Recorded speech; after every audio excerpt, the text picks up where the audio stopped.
Hey folks, Martin here from the MicFlayers podcast, and today I'm going to show you how I make cool and interesting magic items for my party. Let's go. Alright guys, so we're back here on D&D Beyond. D&D Beyond is probably my primary tool, I would say, as a DM for creating anything I need for my campaign. So in terms of creating magic items, you just need to go, the way I find it anyway, and the easiest is to go here to your collections, my homebrew creations. Perfect. My homebrew creations, and up here we have the create a button. So we're going to go down here to magic item, and it gives us two options here. So you can either create a magic item from scratch by pressing this, and you just can fill everything out yourself, work away, and just kind of make it exactly how you want it from scratch. Or you can do what I'm going to do here, which is use another magic item that exists as a template. So here we're going to go. And what we're going to do today is make a low level, like rare longsword, a magic longsword that you'd give to probably like a level 5 party. So what we're going to need here is this box here will have every item under that type that you have from your various books that you've bought on D&D Beyond here. So we're going to look for a longsword, comma, there we go, +1. So we're looking for a +1 longsword because that's what we'll be using as our template. Now, so we click create, and what that will give us is the basic information of our +1 longsword. So we've got the name, copy of +1 longsword, version, which you can put in if you want. It's not, you don't really need to do it. Rarity is very important here, so we're going to kick that up from uncommon to rare. Base magic item type is a weapon, so that's fine. We don't need to fill in any of the rest of these really. Base weapon, longsword, that's fine. This is going to need attunement. So we can just take that. The attunement description we can kind of leave blank here. It kind of autofills somewhat itself. And now down here we have the description, which is currently you have a +1 bonus to attack and damage rolls made with this magic weapon. Very much does what it says on the tin kind of thing, where it's just you get a +1 bonus to attack and damage rolls. There's no real like flavor or lore or anything like special in that description to make it stand out.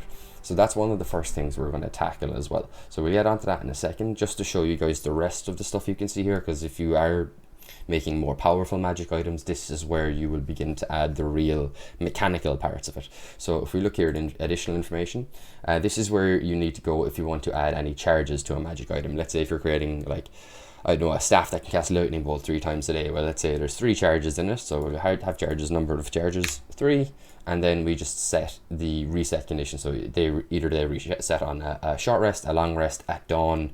They're none at all. They're consumable or other. So in this case, our sword is not going to have charges, so we don't need to do that. So we can just close that up. Modifiers. Modifiers is where you add all the fun stuff really to your magic items. So the different damage types, bonuses, other effects it has. So at the moment we can see there is one modifier on it. It's the magic bonus. It gives us a +1, a fixed value of +1, which gives us our +1 to attack and damage rolls. So that's really good. Conditions then, so like just as it says there, details about any conditions your magic item applies, removes, or suppresses. Again, nothing in this one here. Same for spells. If you want to give any spells to your magic item, this is where it would be. You just click add a spell here, and then you can choose a spell from here. And you can decide if it has minimum, maximum charges for it, and then the DC, whether it's going to be based on the caster's DC or the magic item has its own internal magic DC, and then the spell level as well. But we don't need that for this one here, so we're just going to cancel, and we're going to go back to our base weapon here. Now, so I have a magic item in mind that I prepared prior to this. So what we'll do is we're just going to go ahead and rename this. So the concept I have for the magic item is I thought it would be cool if we could do like almost an Avatar Last Airbender style and make a meteor sword. So we're going to call this the Meteor Saber, and we're just going to do a quick little jump cut and you will see what the Meteor Saber entails. Hey folks, so we're now back with the completed Meteor Saber. So all I've done here really is I have given it a more interesting description that gives a bit of lore related to the world, and I've also given it what I would call a situationally powerful special ability. So we'll go through it here now. So if you remember, the original description of the +1 longsword was just this. You have a +1 bonus to attack and damage rolls made with this magic weapon.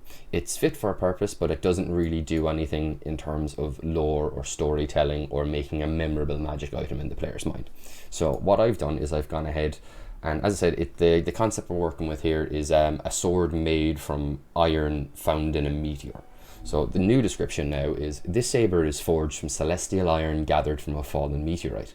The unusual nature of the iron used in its forging has resulted in star-like patterns emerging along the steel of the blade and a slight blue hue to the metal.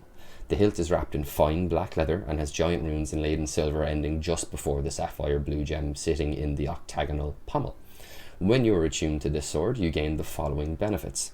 Celestial construction. You have a +1 bonus to attack and damage rolls made with this weapon.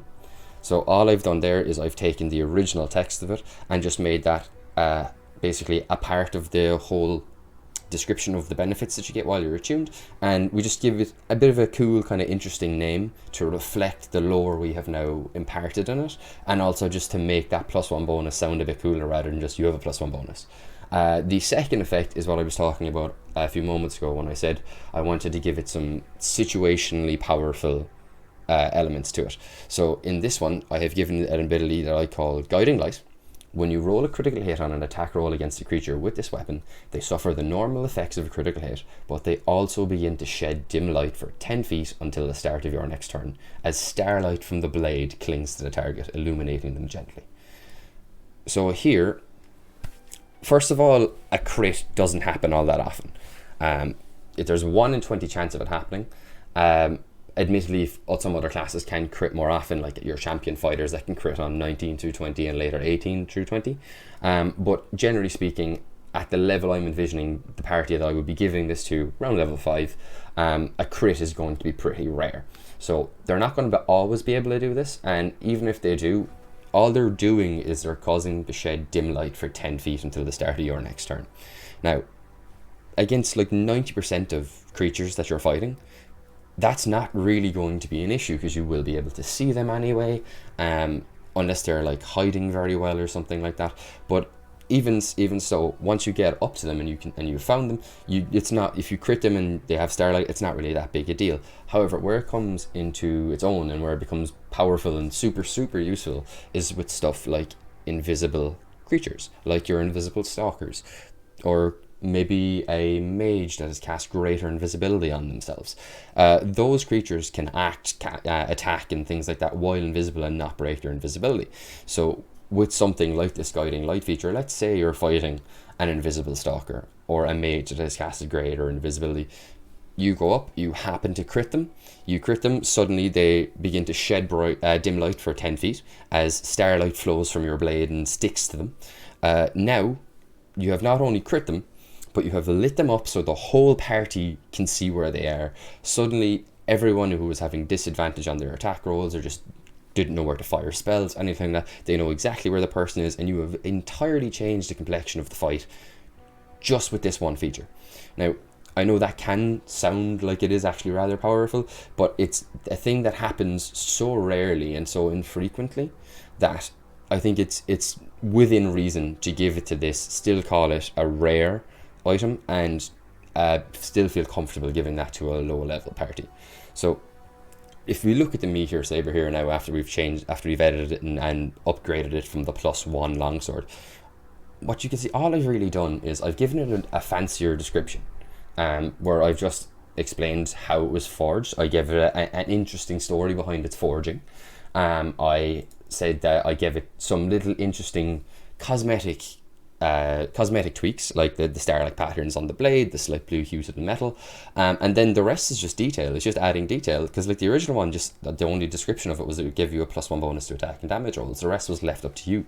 So in this one, what we're doing is, rather than giving someone a blank slate that they can imagine on, we are basically handing them the finished painting. We're going, this is your sword. And I think when you do that, it's going to make the item a lot more memorable.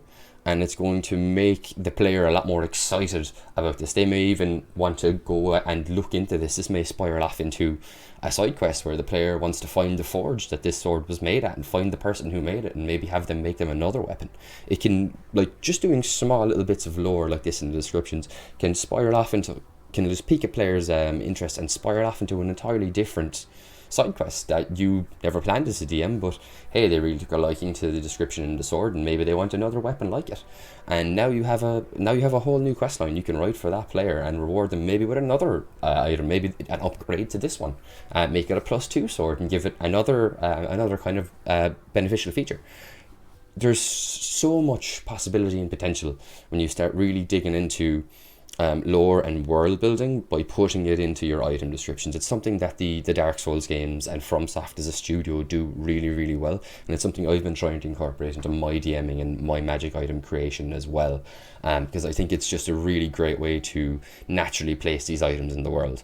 Now this is slightly different than, say, if a player came to me and wanted to make this, then I would give them a recipe for magic items, and which would come from Xanthars, or be you'd have to defeat monsters of a certain type, of a certain challenge rating, to get the right pieces in order to craft this. And that's an entirely different video. It's a video I'd be happy to make if you guys are interested in it. How I come up with the formulas for the magic items and the time and how much money it's going to take and that kind of thing. I'd be happy to do it if you guys want to. But for this one, we're just kind of going on, as a DM, you're placing this magic item either as loot or something they can find through exploration or through questing. So there's no need for you to come up with not the query, but rather the quest line and the recipe for the magic item. This is just, we're making it ourselves here. But I think it's really clear to see just a few slight tweaks and a side grade, I'd nearly call it, with the guiding light ability, or a situationally powerful ability like that, where it's powerful but you've gated it, and it's only in very specific circumstances where it's powerful. I think these are really, really good ways that you can just spice up what otherwise would be a pretty plain and boring magic item. So just to kind of summarize everything, if I were to give 3 main points that I think you should take away from this video, it's world build in your item descriptions, try side grades or situationally powerful abilities to give to your magic items to make them a little more interesting, and the power of a good description cannot be underestimated.